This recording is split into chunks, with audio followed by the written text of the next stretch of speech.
Assalamualaikum warahmatullahi wabarakatuh. Nama saya Muhammad Zaid bin Omar.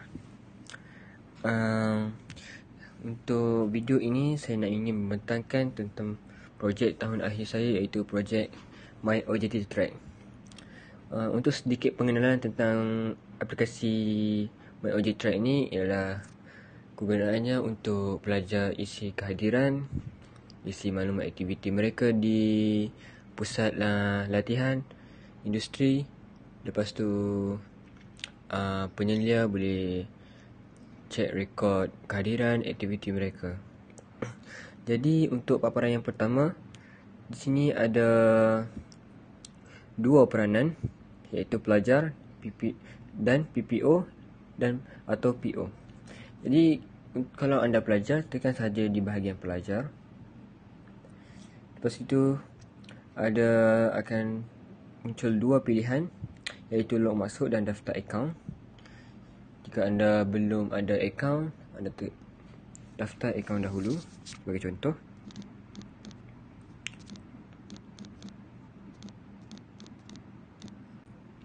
Jika anda sudah daftar, dia akan auto ke paparan log masuk. So anda masukkan email yang anda daftar tadi.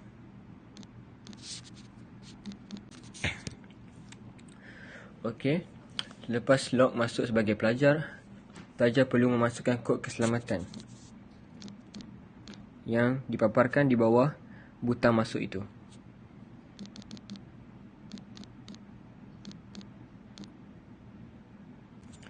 Okey, sekarang kita di paparan utama pelajar.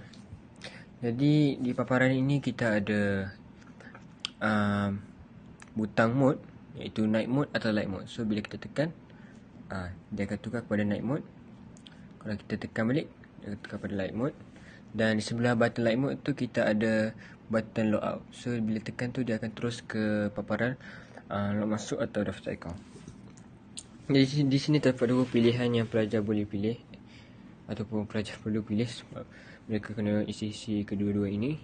So yang kita tengok yang pertama itu adalah kehadiran. Jadi kehadiran ni kita ada kursus, nama, tarikh dan status. Dan untuk kursus ni kita ada sediakan 9 kursus yang 9 kursus yang tersedia. Kita ada perniagaan, pembinaan elektrik, elektronik, kimpalan, automotif, pemesinan industri dan penyelidikan dan penyelamatan udara. Jadi pilih yang mana pelajar ikut kursus pelajar. Masukkan nama, contoh saya masukkan sebagai perniagaan.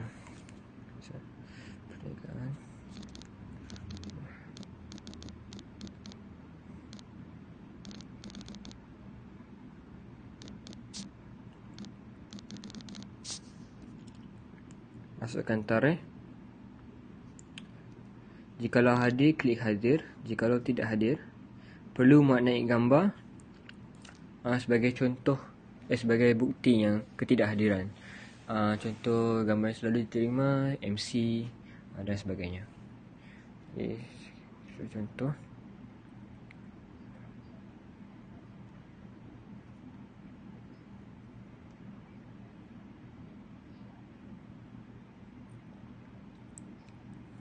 Okay. Bila gambar berjaya, dia akan naik notifikasi file berjaya dibuat naik. So selepas itu kita tekan submit. Okay. Dan untuk aktiviti pun sama. Masukkan apa yang pelajar itu buat waktu aktiviti itu, waktu latihan industri itu. So setiap hari kena masukkan lah. Contoh memasang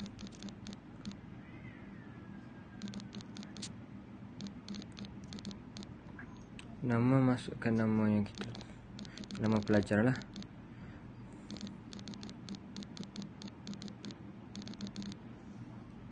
Hari, ikut serta tarikh. Saya letak sebagai contoh 2026. Lokasi makmal komputer. Ni IT. Okay, upload gambar. Upload gambar ni, upload gambar aktiviti yang kita buat.